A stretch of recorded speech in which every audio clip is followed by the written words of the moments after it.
Shalom Aleichem, we are continuing our shiur on the Chatzar Yosef. We're deep in the story of Kamtza and Bar Kamtza. I think this is the 7th lecture. We're in section 3 of the chapter, page 57 in the book.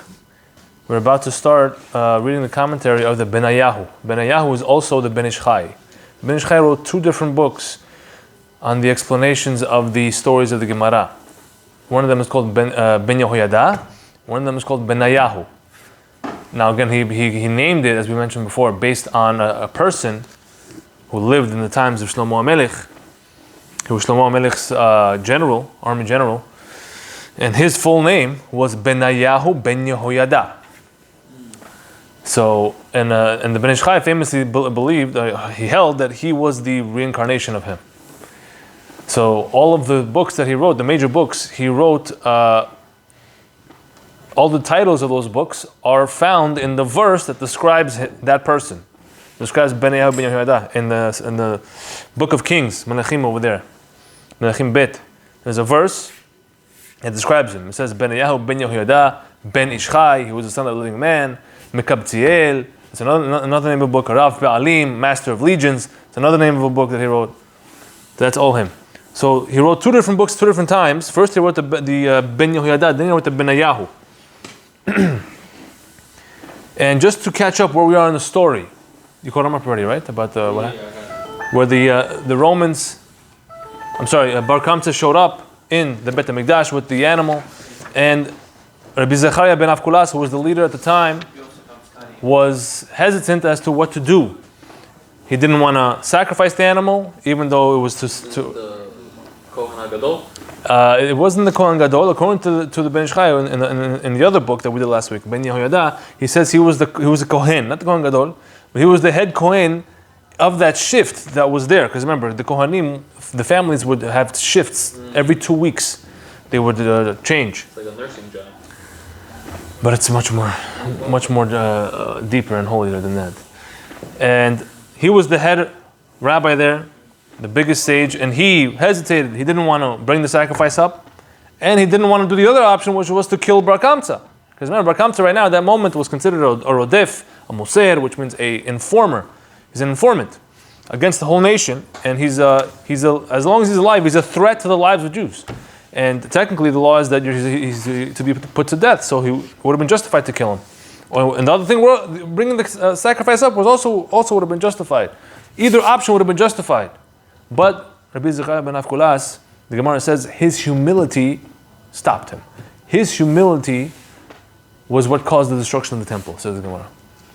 And that's what we're analyzing. The actual word is patience they're using? The actual word is anvatanuto, which means from the word anava, which means actually humility. Yeah. Rashi commented that it means this his patience here. Not only that, if you look in Rashi's commentary on the Torah as well, last week's parasha, at the end of the parasha, Beha'alotecha, when Moshe Rabbeinu, his sister and his brother spoke something inappropriate about him. He went in El Narafana. Yes, and then his sister got sick. But the Torah testifies about him in that moment that Moshe is the most humble man in the world. And Rashi right there, on the spot, comments on the word anav, humble, and he says also savlan, patient. Because it takes patience. Not So in Rashi's world, patience and humility is equal. However, or at least in those 2 cases, in our Gemara and in Moshe Rabbeinu's case. But several commentators, Maharatz Chayut and others, have already challenged Rashi, saying, hold on, those are 2 different attributes, 2 different things. Patience and humility. It's not the same thing, according to them. Okay. So now we're learning the Benayahu. Benayahu, again, is the Ben Ish Chai. He has a nice piece in our Gemara that's really going to set us forth. The title of this section is called Hop Like a Grasshopper. And you'll understand why soon, based on this Benayahu. He says the following here. Page 57. When our Gemara says the temple was destroyed because of Rabbi Zechariah, it is not contradicting its earlier statement that the temple was destroyed because of Kamtza and Bar Kamtza. Right? That's one of the questions we asked. Was it multiple reasons or are they different reasons? So Benayahu says they're not contradicting, they go together. In fact, the term Kamtza in that earlier statement of our Gemara is not referring to the person Kamtza. since he was just the confidant, which means the friend, of the party host, and he did nothing to propel these issues. Look at note 13, right? We're just referencing you back to section 1 of the chapter where the issue was discussed very long over there. We explained that Kamtza did have an important role, in our opinion. That Kamtza did have an important role in the destruction of the temple, and that's why he was also blamed. But the Benayahu here is going with this a different approach, that Kamtza was just a guy, he was just a friend, and he had nothing to do with it. So back over here, rather the term Kamtza is Aramaic for the word chagav, which means grasshopper. Kamtza means grasshopper. He has a And why would it be here? Let's see. Grasshopper. Let's see. This actually hints at a chacham as well, a sage, a Torah sage. Why? He's going to explain later. And because it hints at a chacham, it's also a reference to Rabbi Zachariah, as well as the rabbis who were at the party, as well, whom Bar Kamtza was upset with. Thus, the two statements do not contradict each other, since the first statement should be read thus. The first statement at the beginning of this whole Gemara in section 1 was, because of Kamtza and Bar Kamtza, Jerusalem was destroyed, but he says you should understand it as because of Kamtza, which means, Kamtza means a grasshopper, which means a chacham, which refers to Rabbi Zachariah and his humility. That's how he plugs in the meanings. How do we get that connection?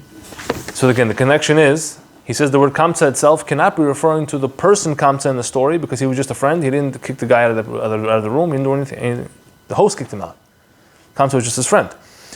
So if that's the case, what does it mean in the Gemara when it says Kamtza destroyed Jerusalem? It's not talking about that person Kamtza. It's talking about the concept Kamtza. What's the concept Kamtza? Kamtza means grasshopper. Grasshopper is connected to Chachamim. How? Wait. Next paragraph. Just take it for granted right now. Grasshopper is a Chacham, and the specific Chacham upon whom the blame falls is Rabbi Zachariah, because of his humility. That's how he breaks it down. Did we make a connection, Kamtza and Bar Kamtza, who they actually were? That was according to our opinion in section 1, yes. But Benayahu disagrees. He has, again, these are different opinions. That's his approach, we have our approach. Next paragraph. Now to answer your question, what is the connection between a grasshopper and a chacham? Who would have thought to make such a connection? Says the Benayahu. What is the connection between a grasshopper and a sage? The Gemara in Chulin 59a describes the signs of a kosher grasshopper. You should know every kosher animal that the Torah delineates. Is a kosher grasshopper? Yeah. You're allowed to eat grasshoppers.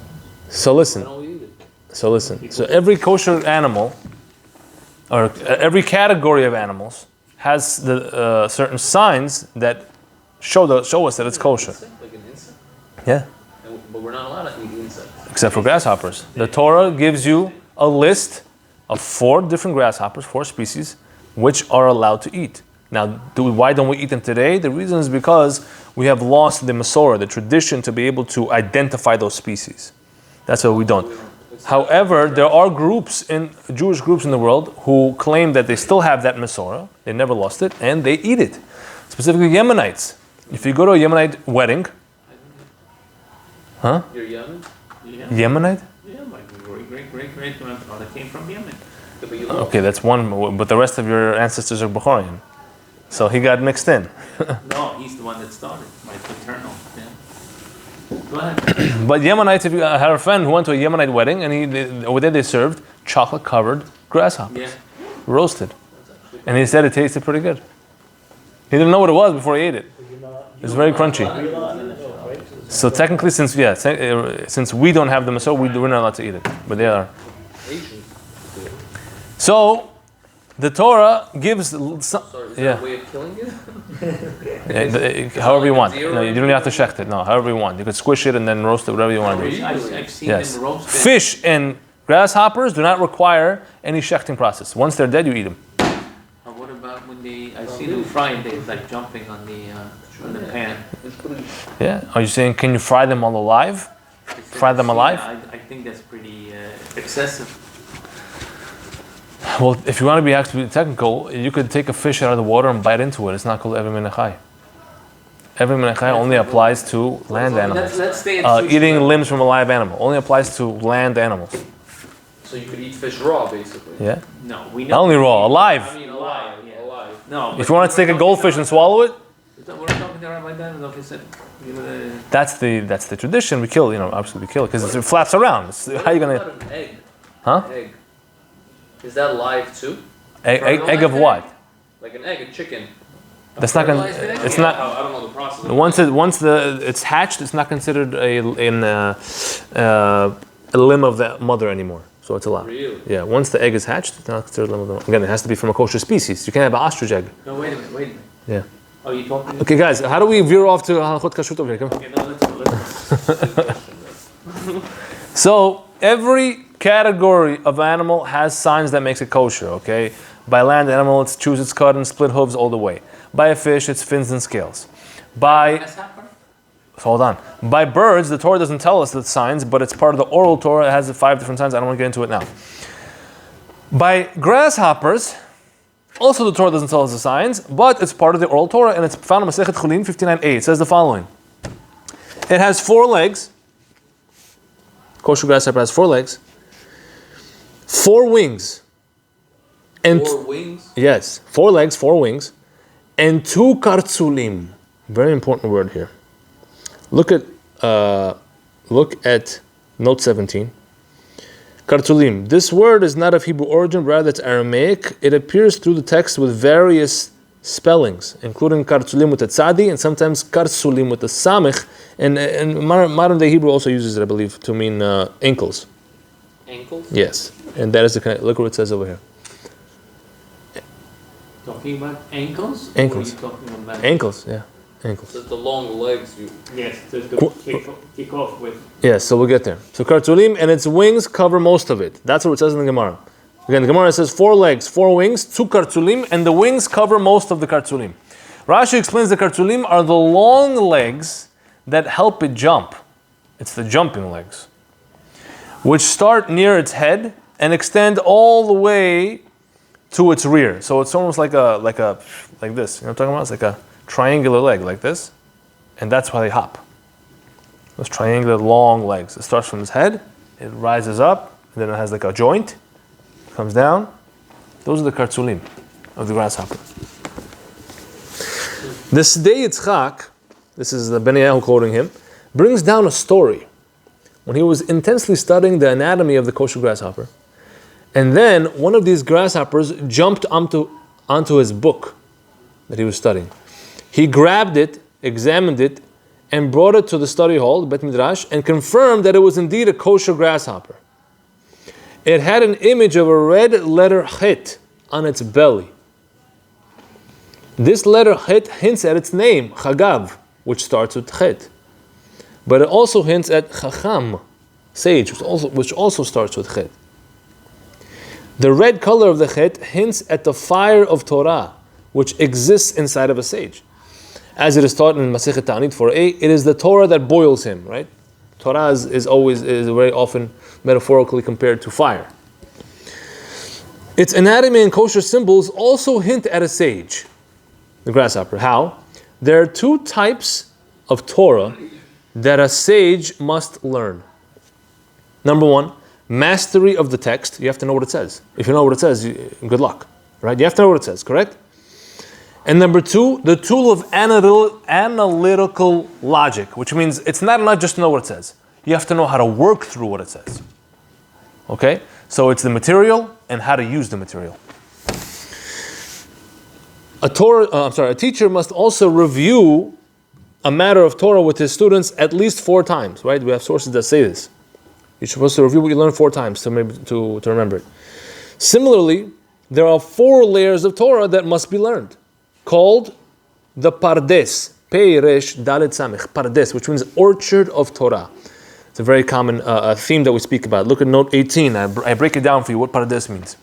Each letter of the word Pardes, which literally means orchard, corresponds to one of the layers, which get progressively deeper. Layer number 1, Pei, is Pshat, which means simple meaning. Number 2, Resh, is Remez, which means a hinted meaning. Number 3, Derash, which means a homiletic, expounded meaning. That's like, you gotta read between the lines basically to find that. And letter number 4, Sod, Samech, Sod, means the deep, mystical, Kabbalistic meaning. Okay? These layers of meaning exist in all texts of Torah. Good. Back to the Benayahu. He's making all these comparisons. He's showing how Chacham is compared to a grasshopper. So these 4 layers, he says, of learning correspond to the 4 wings that a kosher grasshopper has, which are in the place of the grasshopper's hands. The wings of the grasshopper are like his hands. And this corresponds to the second type of Torah, the type which is analytical logic. He's giving you a lot here. So again, there's 2 types of Torah, the text and how to break down the text. There's 4 layers of Torah, pardes. He's saying now that the 4 wings of the grasshopper are like its hands, and the hands correspond to the type of Torah which is the analytical logic part. And the 4 legs of the grasshopper, plus its 2 Karthulim, which is the jumping legs, give it a total of 6 legs. This corresponds to the 6 orders of the Mishnah. The Mishnah is broken down into 6 tractates, 6 orders, we call it. This relates to the first type of Torah, which is the mastery of the text. The text itself, the Mishnah is the text itself. That's the first original text of the oral Torah. Everything else after that is the explanation of the Mishnah, pretty much, and that's the analytical logic mastering part. So he explains here the mastery of the text corresponds to the legs, while analytical logic corresponds to the hands, which to the grasshopper is the wings, because the logic stands on mastery of the text. Since no analysis can be done if the text is not mastered first. In other words, from the bottom up. To become an expert, first you have to know what the text says, what the words say. On the body, it's the legs. The legs is what help you stand. So the text is like the legs. That's what gives something to stand. For something to exist. Then the next level up is the hands. The hands are more crafty and more skillful than the legs. So that corresponds to the second type of Torah, which is being more crafty and skillful with the text and be able to understand and analyze it. Good. Only when the text is mastered can the hands of analytical logic wage the war of Torah. Right? So waging the war of Torah is an expression. When the Chachamim are arguing with each other about something in the Torah, it's called they're waging the war of Torah. It's a good type of war. We want that type of war. It's not a bad war where there's death, right? Good. So that is basically his whole spiel on how the kosher grasshopper connects and corresponds to Chachamim. That they have all these things that correlate. The four hands, 4 legs, 4 levels of Torah. 6 legs. 6 legs if you count the jumping legs. And the 6 orders of the Mishnah. All those things. They both have a chet, right? They both start with a chet, etc., etc. Okay? Good. That's the Benayahu on grasshoppers. So, back to grasshoppers. Yes. We could eat grasshoppers? Nowadays, no. So my question is, you said that the oral Torah would say basically which grasshopper is kosher, right? Is that what you were saying? It gave us the signs, right? But we don't know which ones they are. Meaning, we don't fully have the Torah then, in a way? We have it, but we've lost plenty of it, sure. We have so much, but we've lost a lot too. We don't have the Chachamim? No. We lost. Years and years of persecution, you lose things. Okay? Good. So now let's go to the Khatam Sofer. They're going to give us a few more opinions on how to understand our Gemara on Rabbi Zechariah. Says the Khatam Sofer, page 58. Rabbi Zechariah avoided sacrificing the animal and or killing Bar Kamtza. Right? He denied both options because he was concerned for the sin of Chilul Hashem, desecration of Hashem's name. He felt that since this sin was already committed by the rabbis at the party for not protesting against Bar Kamtza's humiliation, setting all this into motion, he did not want to risk committing it again. He thought that, how did this whole situation start? How did they get to where they were? It started with the rabbis behaving inappropriately. That's what got him upset. They didn't protest. They allowed him to get humiliated. Yes. Oh, Bar Kamtza. Yes. How did they humiliate him again? Well, you have to remember the story. He was invited to the host party. The host was his enemy. He showed up. The host, he was invited by mistake, and the host said, "Get out." He said, "No, I'll pay." He said, "Get out." "No, I'll pay." And he kicked him out, and all the rabbis were there watching. Nobody said anything. Nobody said Why anything. didn't they do it? They wouldn't do anything now either, though, if you really think about it. Depends what you're talking about. So since that's what set all this off, he says, Rabbi Zechariah is thinking, I don't want to do Chilul Hashem now again. It's not going to fix the problem. He says, if we're going to do any one of these things, it's going to be Chilul Hashem. True. That's his calculation. According to But again, technically, according to the law, either one would have been justified. That's why this Khatam Sofar is difficult. Because of saving a life? Yes. You're saving so many Jewish lives, of course. Okay, let's see what he said. Before we move on, Yes. like you guys said, the Zachariah? Rabbi Zechariah, yeah. Rabbi Zachariah, he was overly patient, right? And Overly humble, says the Gemara. Right? Too humble, yeah. But why wouldn't he, if you're saying it could be justified, why didn't he react or act upon it? Well, that's what we're trying to figure out. There's a lot of different answers given. Why didn't he do anything? The Gemara says because he was too humble. And now all these commentaries are... So all these commentaries are explaining what does that mean, too humble. So if you look at last week's lecture, watch it. We went through a few good answers there as well. Okay, but here's a few more. So Khatam Sefer's answer is that if he did something, it would have been a Chilul Hashem again. He wanted to rectify it instead. The custom of the sages of Jerusalem was not to sit at a table unless they knew each person that would be participating at that sitting. You understand? So this is how it was. In Yerushalayim at the time, you couldn't just invite a Chacham to come to any Yeshua or party, whatever it was. He says, okay, who's going to be there? Oh, that guy's there. He's too much of a party head. I'm not going. Oh, this guy he's not good enough to be in my company. I'm not showing up.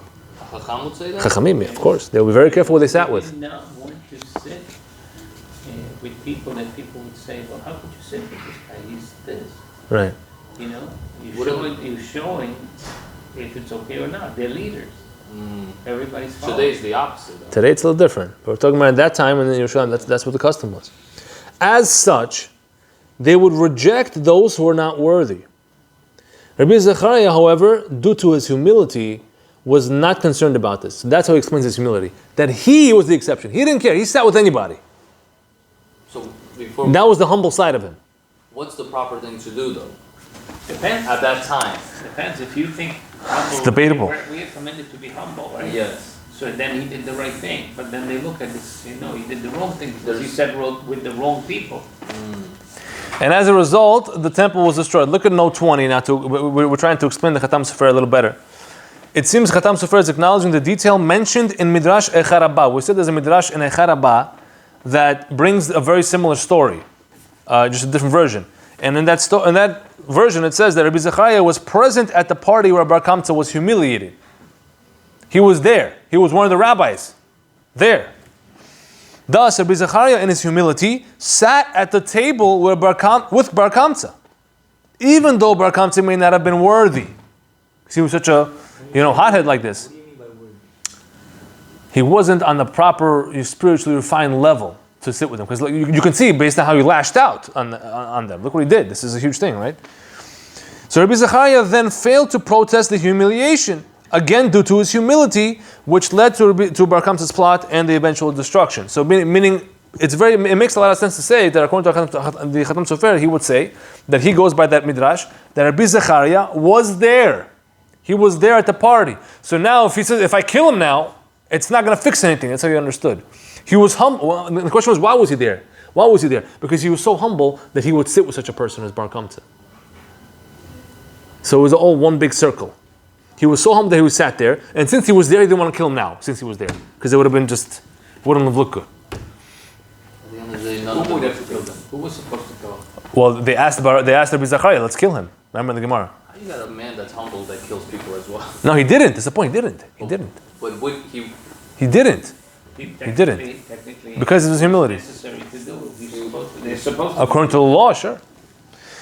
Okay, next paragraph. Nevertheless, Rabbi Zechariah cannot be blamed for the destruction, says the Khatam Sofer, since he could have not realistically expected the dire consequences that would ensue from his decision not to sacrifice the animal and or not kill and or not to kill Bar Kamtza. So the Khatam Sofer is defending Rabbi Zechariah. He says you can't blame the guy. How was he supposed to know this all was going to happen? For not killing him, or for not bringing the animal. The Gemara in Masechet Tamid 32a teaches who is wise. Who's considered a wise person? It's the one who sees the outcome of his decisions. Also it says in Pirkei Avot. Ezehu chacham haroeh et hanolad. Who is a chacham? A person who sees the outcome of what's going to happen based on his decisions. This means that a wise man anticipates what is likely to happen, says Khatam Sofer. Things that are expected to occur. The event of the destruction could not have been expected, though, he says. It was such an unexpected, it was such a far-fetched, twice technically, twice in a history event. Only after the fact, the Gemara does the Gemara advise, fortunate is the person who fears always, right? I mean, that's from chapter 5, where we explain that a person has to fear the consequences of his decisions. And Khatam Sofer is saying that Rabbi Zechariah could not have been expected to expect such an amazing thing to occur. So he defends him. Couple more things here. It says the Geresh Rachim is a very nice commentary on Masechet Gittin. He says what our Gemara means by Rabbi Zechariah's humility is as follows. Different opinion what humility means. It says the Geresh Rachim. Rabbi Zechariah knew that Bar Kamtza would report back to the Caesar that his offering wasn't accepted. Of course, that was his whole point. He wanted to make them fight. But he thought Bar Kamtza would take care to specify that everyone else agreed to accept it, and that Rabbi Zechariah was the single authority who rejected it. Rabbi Zechariah expected then that the Caesar would subsequently throw down his wrath upon only him. Upon the rabbi. Yes. And he was willing to give himself up for the matter because he did not hold his own blood to be of such high importance because of his humility. But of course, it's not how it played out. So that's what he thought would happen. He said, listen, I'm not going to do it. Let him go tell the Caesar, I'll take the blame. That was his humility. But that's not what happened. They take everybody, exactly. The city. So every act he did was wrong, though. Who? Because of humility. Rabbi Zechariah? No. That's the whole point. That's what they're writing. Yes, that's what the Gemara says. The Gemara blames his humility for the destruction. So we have to analyze this. Isn't humility a good thing? Isn't it something we all want to achieve? Is there a commandment to be humble? Of course. Humility is such an important part of our lives that we have to There's a time and place master. for everything, I guess. Oh, you're right. So we're going to see. I want to get to the Chatzar itself at least a little bit today. A couple more things. Pirchei Nisan, another commentary. He says, there is a prohibition from the Torah. This is an interesting one. He says, there's a prohibition from the Torah to disagree with the greatest authority of the Beit Din. So if there's a Beit Din, a panel of judges, okay? You're not allowed, if you're on that panel, you're not allowed to disagree with the biggest chacham on that panel. That's why the lower people go first. Yes. Therefore, when sentencing a case in court, the verdict decided by each individual judge must be presented starting from the lowest authority among them, moving upwards, until the last verdict is given by the greatest among them. Okay? It is set up this way so that each judge can be comfortable offering his own verdict based on his own genuine thought process of how he saw the case. Since if the greatest among them went first, every other judge who presented after him would not dare to disagree. Yes?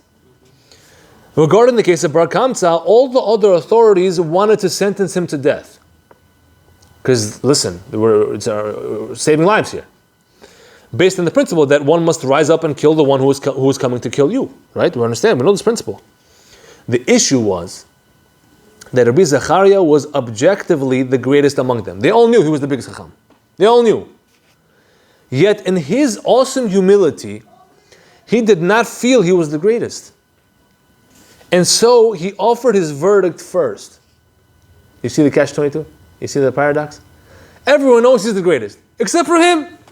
He doesn't think he's the greatest, so he went first. Everyone else can't disagree with him. When they would give a judgment on the case, yes, they knew which order they would speak in? Theoretically. Yeah, they had an order, you're right. It's like they thought, okay, whatever, you go next. No, they had an order. They had like a ranking. Of course, they had a ranking. So what happened here to the ranking? So here we have to say, in order to make the Pirchei Nisan to defend him, you have to say that they insisted that he should be number one, but he insisted that no, he's the lowest, and therefore he goes first. I mean, that's how you have to make sense of it. As a result, no other authority could disagree with him because they all knew that he was indeed the greatest. If he was a little less humble and gave his verdict last, as he should have, then he would have been overruled, since the majority would surely have ruled to execute Bar Kamtza. Thus, our Gemara puts the blame on Rabbi Zachariah's humility. Interesting answer, no? Interesting answer. Great answer. So, does he get punished for these acts that he did? Does who get punished? Rabbi Zachariah. That's already on God's account. Who is going to punish? The Gemara doesn't say who got punished. I don't understand something. Yes. You say if he would have given his verdict last, he would have been overruled. You just said Yes. they can't overrule. No. What would he have said? He said, innocent, don't kill. But everyone else Doesn't matter. wanted to... He's the highest. No, that's not how it works. It goes from the lowest to the highest. Yes. So everyone but him wanted to say he's guilty. Got it. He has to die. And each one of them would have given their ruling, and then he would have went last, said not guilty. But at the end of the day, we don't go with what he said. Just him, we take the majority. You understand? The majority would have been kill him. It's just the order that they give their rulings is in that way in order so that none of them is influenced by someone higher than them. Yes. That makes sense. So in this case, they were influenced by someone higher. Yes. But they still voted. No, because since he went first and he said not guilty, they all had to say not They guilty. changed their mind, basically. Even though in the mind they wanted to say guilty, but they couldn't. Look at it. He said guilty. I'm going to say something else. Moshe Rabbeinu said, I'm going to disagree with Moshe Rabbeinu. But let me ask you this. Yes. You know how Hashem, maybe I don't know why I'm thinking this way, but you know how Hashem hardened the Pharaoh's heart Yes. and made him go after the Jews? Okay. In this case, all the acts that he did, was it possible that Hashem made him do it that way? Zechariah? There are opinions who say that. Yes, we saw the Maharam Shif and the Maharal say that. Yeah. Look at last week's lecture. There are those opinions. Yes, that it was part of the decree, and they used his humility. God used his humility, plugged him into the situation. It was gonna happen either way. Yes, pretty much. Okay, the decree was there. Already. No, it was him. It was his job. Oh. Right. Okay. So that's very. Now again, there's a big problem with this answer, with a few of these answers, as we will address. It sounds nice, like a nice answer, but there's a big problem with it. So we'll see. Nothing is this question about the grasshopper. I can't get there. The grasshopper is the central theme of this chapter, as you'll see. The grasshopper is all the secrets are in the grasshopper over here. Look. How does a grasshopper have a high? It's like a shape, like a. Does it have it till this day? I don't know. I've never held a grasshopper in my hands. I don't know. This day Yitzchak and the Benayahu testified to it. No, it is known though. A lot of spiders, for example, have like a red symbol on their chests. They do. It's very common. Not only that. A lot of insects. The Yeah. ticks have. Yeah. The ones that give you Lyme disease? No. The other ones. The wood ticks. Okay. And Eliyahu, another important commentary, a more modern, contemporary commentary on the stories of the Gemara. He says, "Great peace to the lovers of your Torah, and there is no stumbling block in front of them." This is a verse in Tehillim. The Gaon of Vilna writes, in explanation of this verse, that for one who loves Torah, Hashem protects him from stumbling in law, in the halakha. Applying this to our Gemara, we can say that Rabbi Zachariah was humble to the point where he did not consider himself a true lover of Torah, as this verse speaks about. Therefore, since he was not really a lover of Torah, he was so humble that he said, "No, I'm not good enough. I don't really love Torah as much as I should." So that's how he saw himself. And if that's the case, therefore, he was susceptible to producing stumbling blocks that would cause errors, mistakes, in the proper adherence to halakha. This is why he said, people will say that blemished animals may be sacrificed. Right? If you look at the words in the Gemara, they asked, why didn't they do either option? Because he thought people will say that if we bring up the animal, they're going to say that no, you can bring up a blemished animal. Or people will say that one who makes a blemish in an animal needs to be killed. Right? That was his two excuses. So he was too concerned that people will say. It means that he was concerned that he was going to cause people to make mistakes in halakha. Worse than that happened. And that can only happen if you're not a true lover of Torah. If you're a true lover of Torah, says the Gaon of Vilna, God wouldn't allow that to happen. But he was so humble that he saw himself as not being a true lover of Torah, and therefore, for him, God would allow that to happen. That's why he kept saying, people will say. These are the stumbling blocks that he was concerned would be produced due to his exceeding humility. He thought he was not on the level of a lover of Torah, even though he truly was, objectively. Good. Last commentary here, very interesting commentary. The Likut Yoshua says, the trait of humility. I'm sorry. The trait of humility is defined by complete nullification of the self. It's a very deep line. When one achieves this and considers everyone else he meets greater than him, such a person is then called humble. Rabbi Zechariah was like this. That is why he did not suspect Bar Kamtza of being the evil informant he was, and he let him go. He gave everybody the benefit of the doubt. Perhaps that is why the Gemara, a different Gemara, Masechet Sotah, allows a sage to have what's called an eighth of haughtiness. What's haughtiness? Ego, right? The Gemara says in Masechet Sotah, and this is also going to be an important part of our analysis, that a chacham must have an eighth of haughtiness. Interesting measurement, but that's what it says. We'll see. Why? In order for him to fulfill the edict, which was the law, of the Mishnah in Pirkei Avot 1.5, which says, when the litigants are standing in front of you, right, if a person is a judge, he's judging a case, and they're standing in front of him, they should be in your eyes like wicked people. What that means, we have to analyze. Rabbi Zechariah had no trace of haughtiness whatsoever. He had zero, not even an eighth of an eighth. With this, a deeper insight can be understood, says the Likut Yoshua. The second portion of Kriyat Shema, second paragraph, that we say every day, Kriyat Shema, it corresponds to the name of 72. God has many different names in the deeper wisdom. One of them is called the name of 72.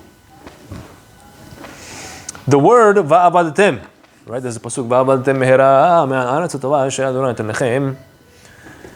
Va'avadetem means, and you shall be destroyed.